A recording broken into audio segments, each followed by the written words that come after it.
Recently YouTuber মারা content upload করা হয়নি, আর আজকে একটা ইউটিউবারে পড়ে যায় যাদের র্যাঙ্ক স্কোর 1 লাখের উপরে। তো ইউটিউবারটাকে ম্যাচের ভিতরে হান্ট করছিলাম, ঠিক এই সময় একটা হ্যাকারও আমাদেরকে হান্ট করছিল, যে জন্য প্রথমেই আমার টিমমেটকে নক করে দেয়। কিভাবে নক করছিল সেটাও দেখেন।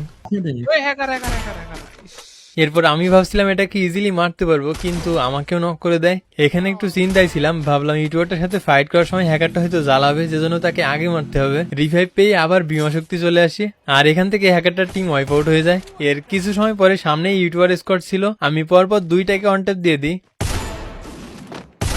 তার আর কোনো টিমমেট আশেপাশে আছে কিনা খুঁজতেছিলাম, আর ওই দূরে একটাকে পেয়ে যায়, তাকেও এখান থেকে হেডশট দিয়ে দিই। তো তাদের এখান থেকেও দেখেন।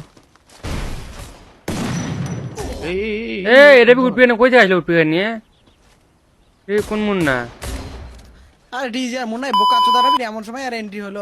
এর কিছু সময় পরে এখান থেকে একটা টিম ওয়াইপ আউট করে দিই, কিন্তু সেই ইউটিউবারটা কোথায়?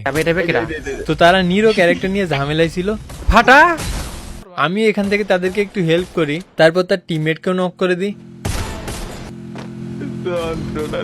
ও এটা হিজলা এরপর তাদের জোন পুষা ছিল, যে সামনে এত বড় জায়গা বাদ দিয়ে আমাকে চাপা দেওয়ার প্ল্যান করছিল, যে জন্য তাকেও নক করে দিই। ইউটিউবারটার লাস্ট প্লেয়ার বাকি ছিল, যে উপর থেকে দেখছিল আমার উপরে কি পরিমাণ নির্যাতন চলতেছে, কারণ আমার টিমের সবাই শেষ আর চারপাশে এনিমি, মানে এখানে যেদিকে যাব সেদিকে এনিমি। এরই ভিতরে একটাকে উডপেকার দিয়ে নক করে দিই।